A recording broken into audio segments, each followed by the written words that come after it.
여러분 안녕하십니까? 우리가 지난 시간에는 레위기 1장부터 7장까지 있는 말씀을 통해서 5가지 제사에 나타난 예수 그리스도를 살펴보았습니다. 예수 그리스도는 우리의 번제물이십니다. 그런가 하면 예수님의 생애가 마치 고운 가루와 같이 흠없는 생애였고 거기에 기름을 부은 것처럼 성령 충만한 생애였던 사실을 우리는 알게 됩니다. 그런가 하면 속죄 제물을 통해서 우리의 인류의 최초로부터 지은 모든 죄의 문제를 근본적으로 해결해 주셨다고 하는 사실을 살펴보았습니다. 화목제를 통해서 우리를 하나님과 화목하게 하시고 또한 유대인이나 이방인이나 할 것 없이 예수 그리스도로 말미암아 화목케 하신 사실을 살펴보았습니다. 또한 속건제를 통해서 예수 그리스도는 우리 매일매일의 죄의 문제를 해결해 주시는 분으로 말씀을 드렸습니다.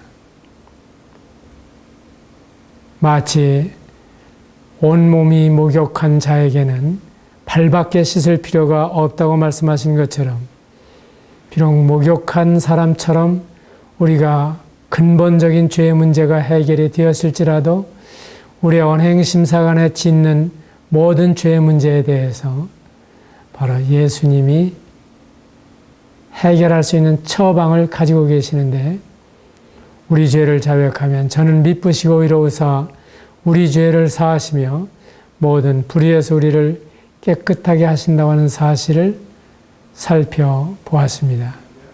뿐만 아니라 하나님께서는 인간관계에서 일어나는 모든 불상사에 대해서도 책임을 져야 한다고 말씀해 주십니다. 그래서 배상에 관한 말씀들을 볼 수가 있는 것입니다.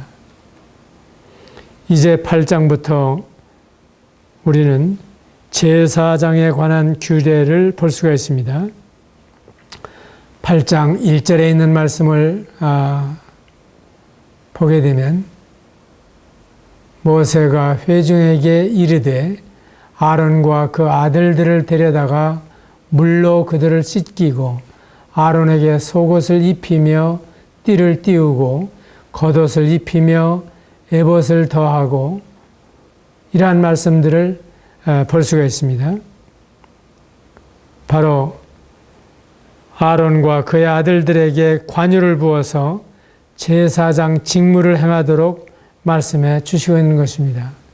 그러면 8장부터 10장까지 말씀하시고 있는 이 제사장 직분은 우리에게 어떤 것을 교훈해 주시고 있는 것입니까? 바로 예수 그리스도께서 크신 대제사장이라고 하는 사실을 말씀해 주시고 있는 것입니다.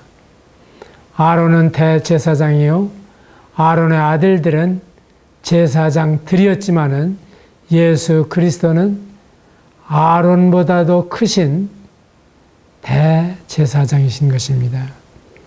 그리고 아론은 이 죄 문제를 스스로 해결하고 자신이 제사를 드려야만 했습니다. 그래서 9장에 있는 말씀을 보게 되면 이스라엘 자손에게 고하여 이르기를 너희는 순념소를 속죄제를 위하여 취하고 또 송아지와 어린 양의 1년 되고 흠없는 것을 번제를 위하여 취하라고 말씀해 주십니다. 아론 자신이 죄인이기 때문에 아론 자신의 죄 문제를 먼저 해결하고 그리고 나서 백성들의 죄를 위하여 제사를 드려야만 하는 이런 약점을 가진 제사장이었습니다.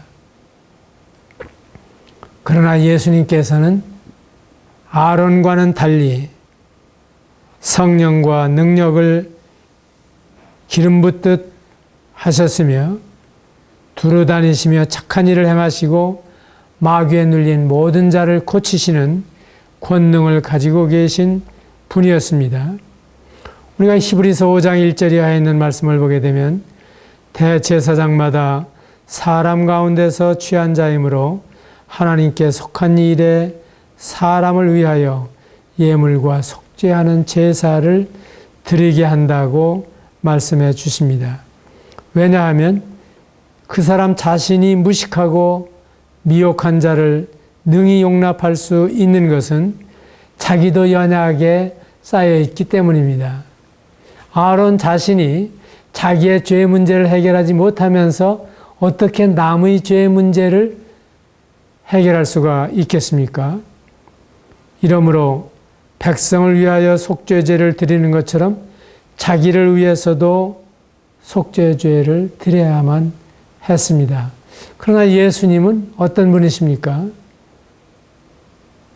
죄가 없으신 분이기 때문에 아론처럼 자기의 죄를 위하여 제사를 드릴 필요가 없으셨고 다만 백성들을 위해서 제사를 드리신 것입니다. 그뿐만 아니라 아론은 언젠가 죽어야 했습니다.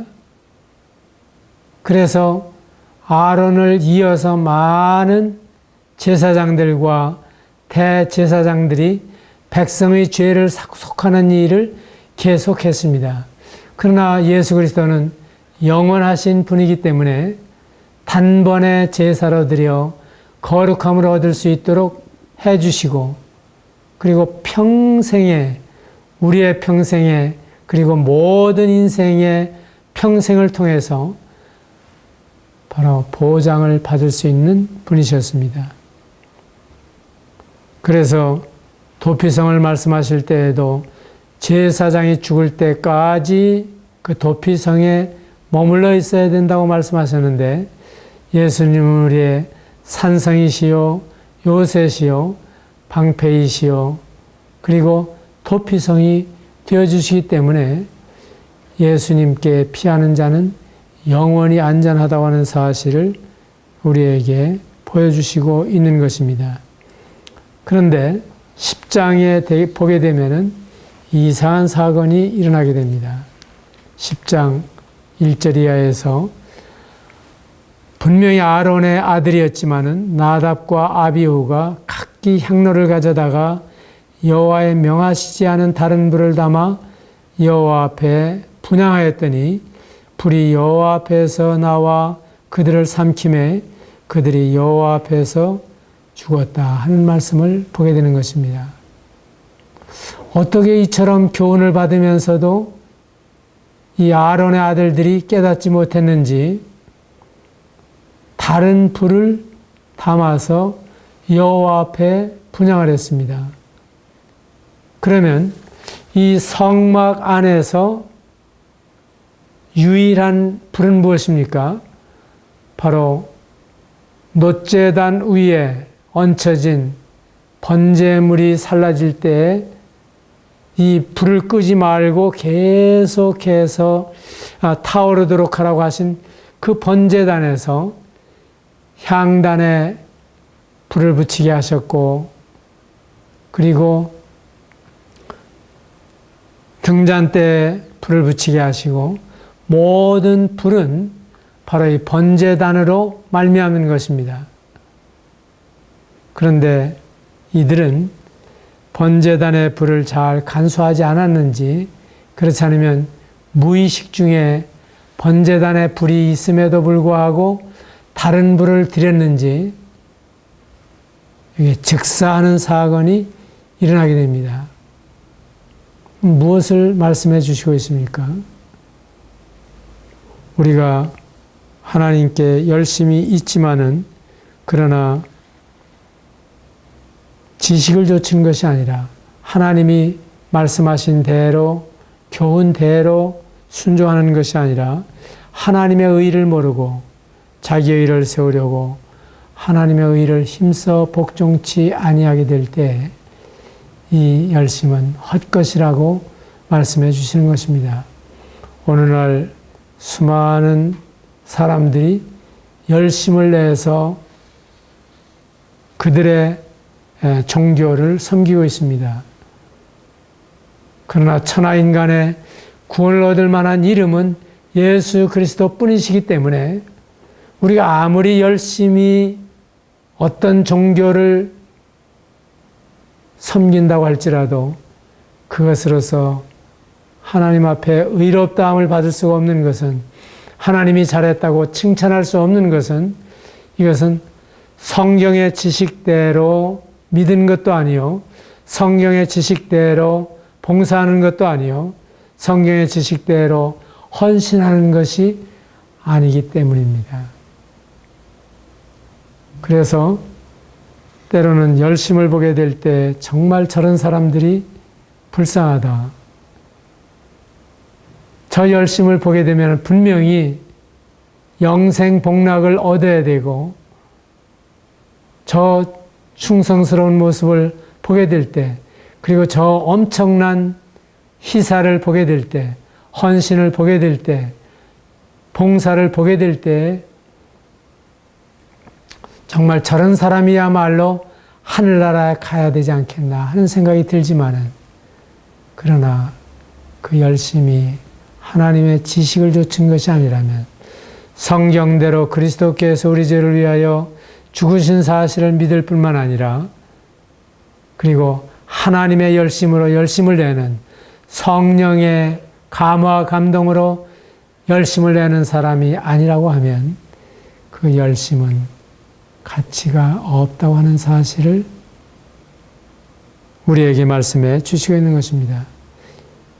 어떻게 레위기 10장에서 아론의 아들이었던 나답과 아비후가 각기 향로를 가져다가 여호와의 명하시지 않은 다른 불을 담아서 여호와께 드렸을까? 분명히 이 하나님의 지시를 들었을 텐데, 마치 아담과 하와가 범연하게 생각했던 것처럼 이들은 이 하나님의 말씀을 문자적으로 유의하지 않았습니다. 그로 말미암아 그들은 죽임을 당하는 사건이 일어나게 되는 것입니다. 이것이 대제사장이었던 아론에게 얼마나 슬픈 사건입니까? 하나님의 말씀을 순종하지 않을 때에는 부자간에도 형제간에도 부부간에도 이처럼 피할 수 없는 하나님의 진노와 엄위하신 심판이 따르게 되는 것입니다. 저희 누님은 가끔 큰 누님과 둘째 누님이 아주 정답게 지내시면서 형님이 교회를 다니시고 형님이 예수님을 믿으시니까 내가 예수님을 믿지 않을지라도 형님이 하늘나라에 가시게 될 때 설마 저를 버리시겠습니까? 저는 형님의 치맛자락을 붙잡고 같이 하늘나라에 가고 싶습니다 하는 이야기를 했지만은 이것은 성경적인 것이 아닙니다. 성경적은 부부간에도 부자간에도 형제간에도 믿음으로 말미암아 갈라서게 되는 것을 보여주십니다. 그래서 창세기에 우리가 이미 살펴본 대로 하나님은 하늘 위의 물과 하늘 아래의 물로 가르십니다. 궁창 위의 물과 궁창 아래의 물로 가르십니다. 그리고 하나님은 밤과 낮을 가르십니다. 그래서 빛 앞에 나오게 될 때에는 빛과 어두움이 자명해지는 것처럼 하나님께서는 오히려 빛과 어두움이 어찌 사귀며 그리스도와 벨리알이 어찌 조화되며 하나님의 성전과 우상이 어찌 일치가 될 수 있겠느냐. 불가능한 일인 것처럼 부자간이라 할지라도 이 다른 불을 드렸을 때 이것이 바로 심판의 제목이 되었다고 하면 성경대로 너희가 믿음에 있는가? 너희 자신을 시험하고 너희 자신을 확증하라. 그리스도 예수께서 너희 안에 계신 줄을 너희가 스스로 알지 못하느냐? 그렇지 않으면 버리운 자라고 말씀하신 대로 이 시점에서 나는 하나님의 아들 예수 그리스도를 구주와 주님으로 확실히 믿고 있는가를 살펴보시기를 바랍니다. 그렇지 않으면 버리운 자라고 말씀해 주시고 있는 것입니다. 아론이 대제사장이면서도 그 아들의 문제를 해결할 수가 없었던 것처럼 이 하늘나라에 가는 길은 자기 스스로 하나님과의 관계이며 예수님과의 관계이지 누구도 해결해 줄 수 없는 것을 말씀해 주시고 있습니다. 그 다음에 이제 11장부터 말씀해 주시고 있는 것은 정말 거룩한 사람이라면 어떻게 살아가야 될 것인가를 말씀해 주십니다. 11장에서 몇 절 읽어보겠습니다. 여호와께서 모세와 아론에게 고하여 그들에게 이르시되 이스라엘 자손에게 고하여 이르라. 육지의 모든 짐승 중 너희의 먹을 만한 생물은 이러하니. 그런가 하면 4절에 보게 되면 너희가 먹지 못할 것은 이러하니 하는 말씀을 볼 수가 있습니다. 9절에 보게 되면 물에 있는 모든 것 중에 너희의 먹을 만한 것은 이것이니. 그런가 하면 주님께서는 13절에서 새 중에 너희가 가증히 여길 것은 이것이라 하는 말씀들을 볼 수가 있습니다. 그래서 하늘을 나는 새나 또한 땅 위에 돌아다니는 짐승이나 물속에 있는 물고기나 할 것 없이 여기에 정한 것이 있고 부정한 것이 있다고 하는 사실을 말씀해 주시고 있는 것입니다. 그러면 이 말씀이 의미하고 있는 교훈은 무엇입니까? 바로 정결하다고 하는 사실은 바로 우리의 내용이 되시고 우리의 생명의 공급이 되시고 영적 음식이 되시는 예수 그리스도를 가리켜서 정결하다고 말씀해 주시는 것입니다. 예수 그리스도야말로 참된 정결한 분이십니다. 그리고 그 예수님만이 정결함의 실제이십니다. 오직 그리스도와 그 예수 그리스도에게서 나온 것만이 정결한 것입니다. 그래서 우리가 만지기도 하고 우리가 먹기도 하고 우리가 받아들여야 하는 것은 예수 그리스도뿐인 것입니다. 그리스도는 굽이 갈라지셨고 책임질을 하십니다. 바로 예수 그리스도께서 땅 위에 계실 때 예수님은 굽이 완전히 갈라져 있었고 책임질을 하신 분입니다.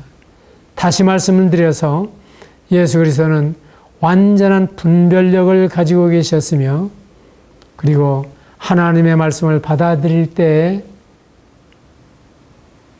되새김질하는 것처럼 깊이 묵상하신 분이었습니다. 이러한 점에서 주님께서는 굽이 갈라지고 새김질하는 짐승의 고기를 먹으라고 말씀해 주시는 것입니다. 그런가 하면 물고기에 대해서 말씀하실 때 예수 그리스도는 또한 지느러미를 가지고 계시는 분이십니다. 그래서 예수님은 이 세상에 계실 때에 세상의 것들에 붙잡히지 아니하시고 마치 물고기가 자유자재로 물속에서 헤엄을 치는 것처럼 움직이실 수가 있으셨습니다. 또한 예수님께서는 비늘을 가지고 계신 물고기와도 같이 타락한 세상의 영향을 거부할 수 있으신 분이었습니다. 또한 예수님께서는 관절이 있는 다리를 가지고 계시고 땅에서 뛰어오르는 분이셨습니다. 세상에 사셨지만 세상에 물들지 아니하시고 세상에 초월적인 생명을 사셨던 분이며 세상에서 자신을 깨끗하게 지킬 수 있는 분이셨습니다.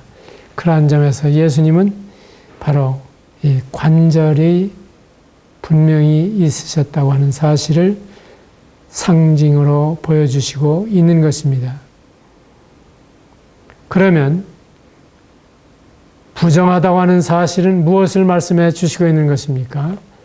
12장에서 말씀하고 있는 대로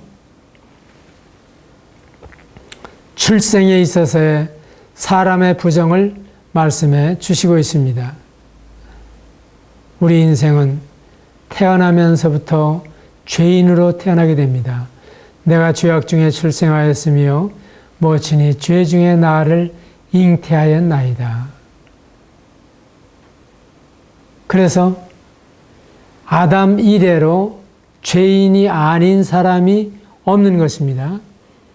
제가 송가라고 하는 사실은 송가의 집안에서 태어났다고 하는 사실을 말해주고 있는 것처럼 우리는 죄를 유전적으로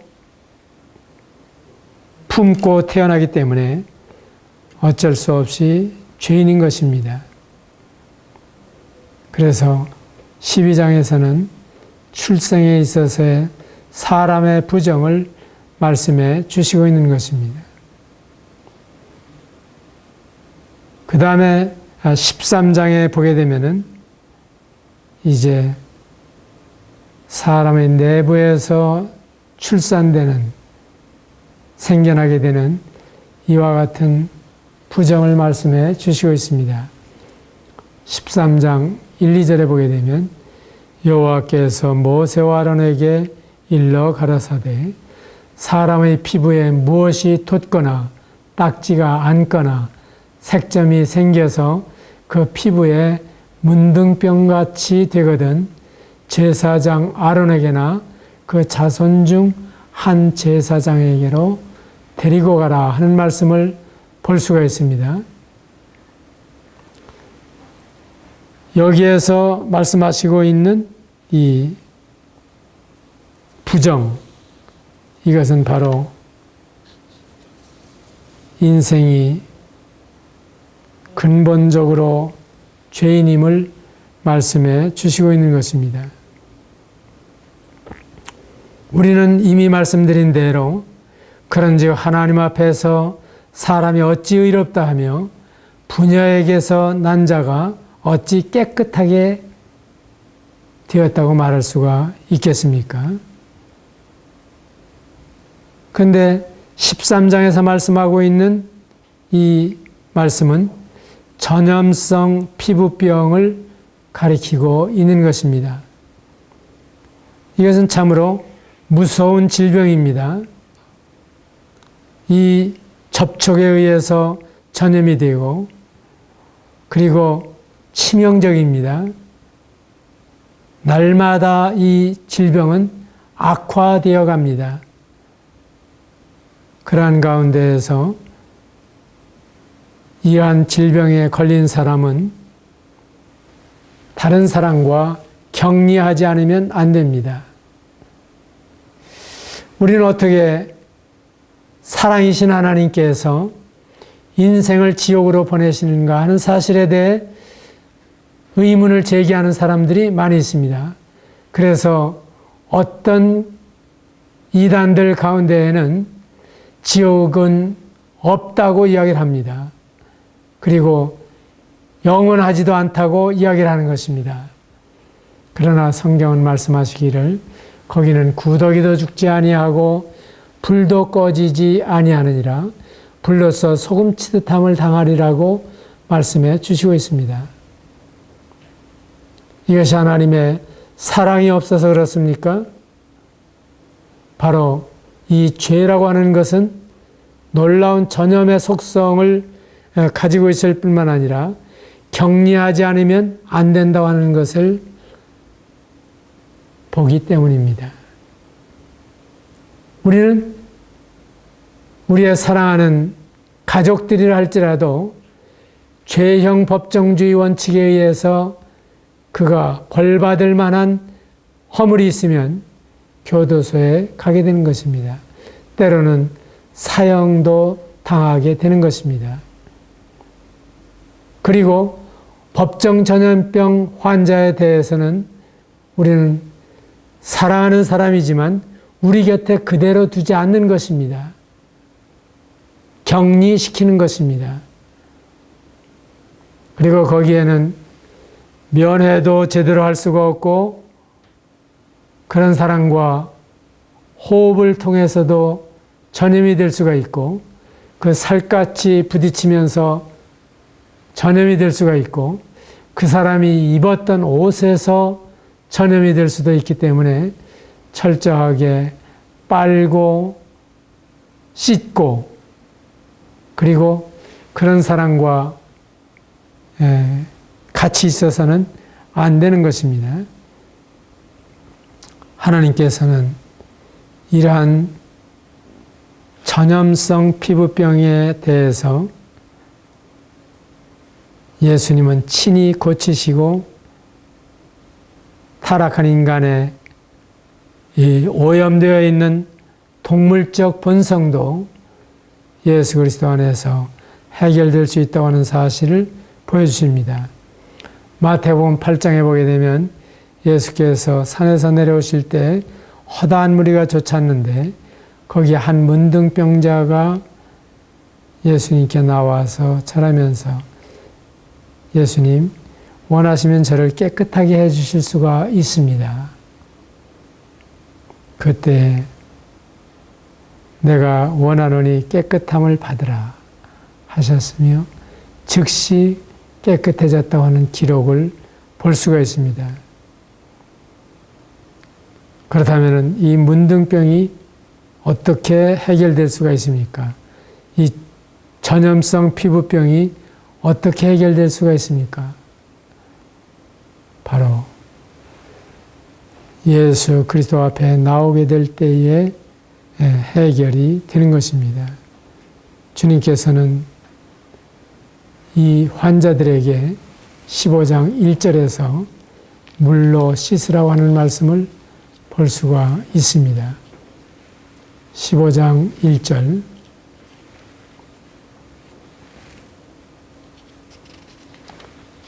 바로 여호와께서 모세와 아론에게 일러 가라사대 이러한 자들에 대해서 정한 자는 옷을 빨고 물로 몸을 씻을 것이며 저녁까지 부정하리라. 그리고 옷을 빨고 물로 몸을 씻을 것이며 저녁까지 부정하리라 하는 말씀이 반복해서 기록이 되어 있습니다. 그리고 이러한 사람의 만졌던 질그릇은 깨뜨리고 목기는 다 물로 씻으라고도 말씀해 주시고 있는 것입니다. 그 이 물이 무엇입니까? 바로 물은 예수 그리스도의 보혈을 가리킬 뿐만 아니라 이 물은 하나님의 말씀을 우리에게 가리키고 있는 것입니다. 그래서 물로 씻어 말씀으로 깨끗하게 하사 거룩하게 하셨다고 하신 말씀을 이 말씀 가운데에서 기억하게 되는 것입니다. 우리가 16장에 보게 되면 이 아론의 두 아들이 죽은 다음에 참으로 하나님 앞에 잘못될까 봐서 그들은 벌벌 떨고 있었습니다. 그래서 하나님께서는 모세에게 내 영 아론에게 이르라. 성소에 장한 법궤의 속죄소 앞에 함부로 들어오지 말아서 죽음을 면하게 하라 하는 말씀을 하신 것입니다. 그리고 나서 16장에서 이 난치병에 대해서 말씀을 하시다가 마침내 어떻게 이 죄의 문제를 해결할 수 있는가를 우리에게 보여주십니다. 16장에서 1년에 한 번 속죄일이 있죠. 이 속죄일에 대제사장은 물로 씻고 예복을 입고 자신을 위해서 속죄한 다음에 염소 2마리를 제비 뽑아서 한 마리는 속죄 제물로 한 마리는 무인지경으로 보내라 하는 말씀을 주시고 있는 것입니다. 어떻게 염소 2마리 중에서 한 마리는 죽어야 한다고 말씀하시고 한 마리는 무인지경으로 보내라고 말씀해 주십니까? 여기에서 바로 2마리의 염소는 예수 그리스도의 사건을 우리에게 보여주시는 것입니다. 바로 속죄 제물로 드려진 염소는 예수 그리스도께서 우리의 속죄 제물로 십자가에 죽으신 사실을 말씀해 주시고 있는 것입니다. 그 다음에 한 마리의 염소를 아무런 사람도 살지 않는 광야에 풀어놓으라고 말씀하시고 있는 것은 염소가 얼마나 고집스럽고 그리고 얼마나 고집을 부리는지 알 수가 없지만은 그러나 무인지경으로 간 그 염소는 아무의 눈에도 띄지 않는 것처럼 예수 그리스도의 그 죽으심으로 말미암아 우리의 죄 문제가 완전 무결하게 영원토록 해결된 사실을 보여주시고 싶으신 것입니다. 그래서 히브리서 9장 26절 23절 이하에 있는 말씀을 보게 되면 그러므로 하늘에 있는 것들의 모양은 이런 것들로서 정결케 할 필요가 있었으나 그래서 그 하나님이 주신 예시 가운데 보게 되면 계속해서 씻으라고 반복해서 말씀하시지만 그러나 히브리서는 그리스도께서 참 것의 그림자인 손으로 만든 성소에 들어가지 아니하시고 오직 참 하늘에 들어가셔서 이제 우리를 위하여 하나님 앞에 나타나시고 대제사장이 해마다 다른 것의 피로써 성소에 들어가는 것 같이 자주 자기를 드리려고 아니하실지니 만약에 그렇게 하기로 말하면 예수님이 세상을 창조하실 때부터 자주 고난을 받으셨어야 하지만은 이제 자기를 단번에 제사를 드려 죄를 없게 하시려고 세상 끝에 나타나신 것입니다. 그래서 예수님은 단번에 영원히 우리의 죄 문제를 해결해 놓으셨습니다. 그래서 한 마리의 염소는 우리의 죄를 담당해 주신 예수 그리스도의 십자가를 보여주시는가 하면 그 다음에 광야 무인지경으로 갔던 이 염소는 우리의 죄가 단번에 영원토록 이제는 어디에서도 찾아볼 수 없이 해결되었다고 하는 사실을 보여주시고 있는 것입니다. 이러한 점에서 보게 될 때에 주님은 동이서에서 먼 것 같이 우리의 죄를 옮겨 놓으셨다고 말씀하시고 또한 우리의 죄를 마치 깊은 바다에 던진 것처럼 던지셨다고 말씀해 주시는 것입니다. 그러면 던지셨다면 이 세상에 솟아있는 높은 산보다도 더 깊은 바다가 존재한다고 하는 사실을 우리는 알고 있습니다. 그러면 그 10,000m가 넘는 이런 깊은 바다에 우리의 죄를 던지셨다면 정말 거기에서부터 우리의 죄를 끌어낼 수도 없고 그리고 그 죄를 볼 수도 없는 것입니다. 1912년 4월에 세계의 가장 호화 여객선이었던 타이타닉호가 바다에 가라앉아 버렸습니다. 그래서 지금 이제 심심찮게 바다에서 그 타이타닉호를 끌어올려보자 하는 논의가 일어나고 있지만은 그러나 꽤 깊은 바다에 바로 1세기 동안이나 지금 잠겨있는 그 타이타닉호를 꺼내기가 쉽지 않아서 백방으로 연구하고 있습니다. 그렇다면 그보다 몇 배나 더 깊은 바다에 던져진 우리의 죄가 결코 사람의 눈에 띄일 수도 없고 그리고 끌어낼 수도 없다고 하는 사실을 우리에게 말씀해 주시고 있는 것입니다. 여러분 이 사실을 믿으십니까? 동이서에서 먼 것 같이 우리의 죄를 해결해 주셨습니다. 그것뿐만 아니라 깊은 바다에 던지는 것처럼 이 죄의 문제를 해결해 놓으셨습니다. 그리고 나의 모든 죄는 주의 등 뒤에 던지셨다고 말씀해 주십니다.